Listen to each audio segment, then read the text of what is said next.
Hey guys, this is EJ Holland with the Wolverine.com, and we're back with another Michigan recruiting report. It is a few days after National Signing Day, so we're going to be breaking down the 5 highest rated signees in Michigan's 2024 recruiting class. Before we do that, make sure to like this video, subscribe to our YouTube channel for free. We had a ton of interviews with the signees. I believe 21 signees were on our YouTube channel talking about why they picked Michigan and so much more.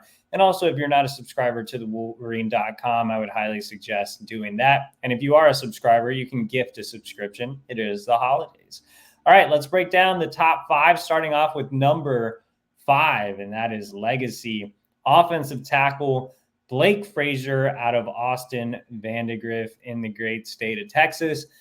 Frasier is a legacy recruit. His father, Steve Frasier, played at Michigan, was actually a teammate of Michigan wide receivers coach Ron Bellamy, and of course, snapped for the legendary Tom Brady. Blake Frasier is the best player I saw this fall as far as guys that are signed to Michigan.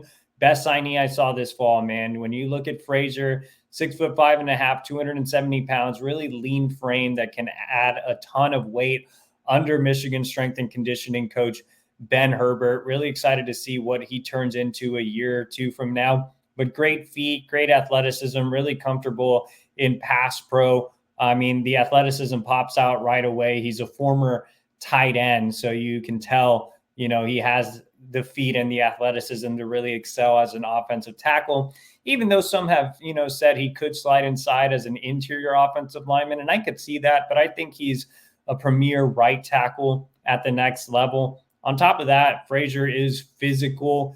He plays with a mean streak. He was nasty. He put guys in the dirt, on a consistent basis. He played at a high level school in Vandegrift, one of the top programs in Central Texas that made a run to the state finals a year ago. So he's playing Texas 6A football and was a big standout. A lot to like about Frasier, really high floor, but also has a high ceiling as well. He's ranked as the number 160 overall prospect in the country, but I think he might be even a little higher than that. And he's just a future team captain, team culture guy, knows what it means to be a Michigan Wolverine, lifelong fan, just grew up within the program thanks to his father. So again, a lot to like about Blake Frasier. All right, let's go to our next prospect, and that is going to be 4-star in-state tight end Brady Prorn out of Rochester Adams. Prorn obviously decided to stay closer to home, committed to Michigan in the spring, which was really no surprise. I think Prorn is the best prospect in the state of Michigan. I know he's number 2 on the industry ranking, but I think On3 has it right, listing him number 1. He's number 133 overall, and the services pretty much agree on him. ESPN has him in the top 100. On3 and Rivals have him in the top 200, and 24/7 has him in the top 250.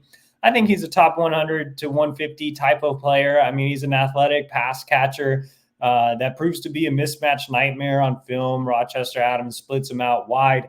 He lines up in the slot. He's a guy that goes up and gets it with 50-50 balls. I think he's comfortable as a route runner too. Adams is a run-first team though, so Prorn has some experience lining up as an inline tight end. He's really physical as a blocker, even when split out wide. I think he's the complete package. He kind of resembles Colston Loveland. Really, really, really quiet kid, but I think he's another, kind of culture fit that's about his business and just plays football. So really like Brady Prorn as well. Next up on the list is another offensive lineman, and that is 4-star offensive tackle Andrew Sprague out of Kansas City Rockhurst, just inside the top 100. He's a guy that's ranked number 98 in the country. With Sprague, it seems like the services disagree on him a little bit. He's ranked as a top 100 guy by 24/7, top 150 by On3, top 200 by ESPN, and then a low 4-star by rivals. I think he's right on the cusp of top 100, like right around that area. Obviously, he's a massive tackle at 6'8", 295 pounds. Love the height. I think he improved just in general in terms of footwork and pass pro this year. You really saw his athleticism on display on film. He got to the second level, put linebackers in the dirt, got to the next level, and put safeties in the dirt as well. So looked really athletic in space. And I think he's really good, obviously, at just using his size to his advantage, brute strength to his advantage in the run game. Physical blocker that serves up pancakes on a consistent basis as well. It's tough to find towering tackles with good footwork. I think Sprague is one. I think he reminds me a lot of former Michigan signee Andrew Gentry. And I know Gentry went on a mission and we haven't really had a chance to see him too much in a winged helmet, but Gentry was a former top 100 recruit, and I see Sprague kind of in that similar mold as well. And obviously, he doesn't have to take the 2-year mission like Gentry. So I think a year in the strength and conditioning program, he could be ready to compete for a starting job, committed to Michigan in the spring over several major offers. So Gentry and Frasier provide kind of those cornerstones at the tackle position moving forward.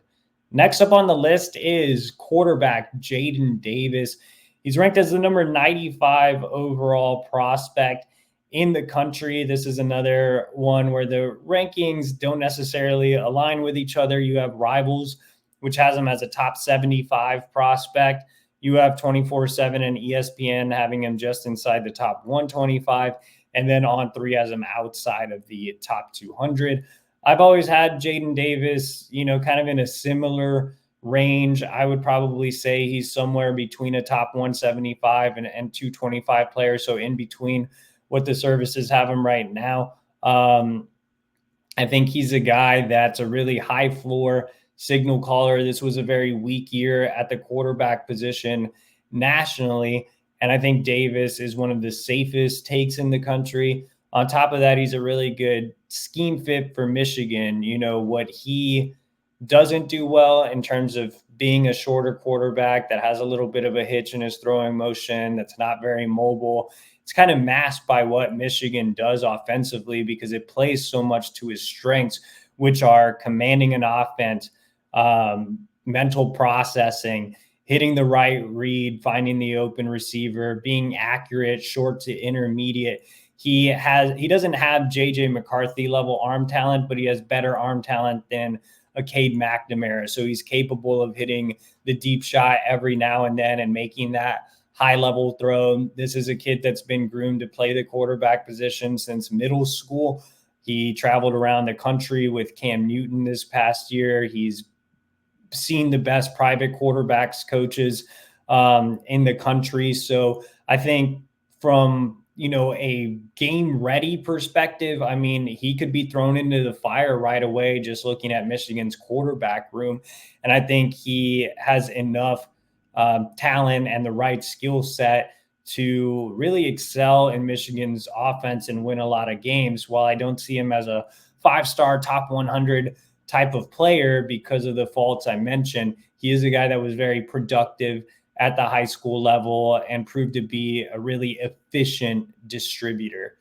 All right, last on the list and number 1 in the class is Jordan Marshall, number 81 overall prospect in the country, 4-star running back out of Ohio, the biggest land for Michigan this entire recruiting cycle. I mean, for Mike Hart, who isn't really known as a strong recruiter, to go into enemy territory and beat out Ohio State for an in-state kid in Jordan Marshall, and not just any in-state kid, Mr. Ohio.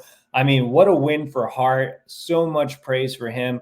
What a win for Michigan. I think it shows that there's, kind of a changing of the guard in the rivalry and, a great fit for Marshall as well. Obviously, Michigan's run game has had plenty of success. Marshall gets to come in behind a really good offensive line and will have a chance to potentially start as a freshman. Like if Blake Corum goes to the NFL, which he should, Donovan Edwards may follow. I mean, I know Kalel Mullings is still around, but Jordan Marshall is such a talented back. He could very well have a Mike Hart type of season. Mike Hart was obviously great for Michigan as a freshman, and I think Marshall can be in the same mold. A tough between the tackles runner that showed improved speed as a senior. Also showed some juice as a pass catcher. I mean, he's a 3-down back. He's really, improved in pass pro as well. I mean, he checks so many boxes and just, again, great fit for what Michigan does in the run game. And obviously you have some complementary backs. One coming in with him, Micah Kaapana, Cole Cabana from last cycle. So I think Marshall can be that bell cow as soon as next season. And even if he's not, I think he'll get significant carries and probably be the featured back the following season. So much to like about Jordan Marshall. He's the big fish this cycle. There's no doubt about it. I have him as a top 100 recruit. It's pretty crazy to me, actually, when you look at the rankings. On3 and Rivals are the only two services that have him in the top 100. 24/7 and ESPN have him closer to 150. So I think I'm not really sure what else Marshall could have shown over the last 2 years. He was one of the most productive backs in the country. He got better from junior to senior year. And again, he checks all the boxes you want. A great between the tackles runner, improved speed, can catch the football, and can pass protect as well. So, all the makings of a high-level contributor early on. All right, guys, appreciate y'all for joining me. Make sure to like this video, subscribe to our YouTube channel for free.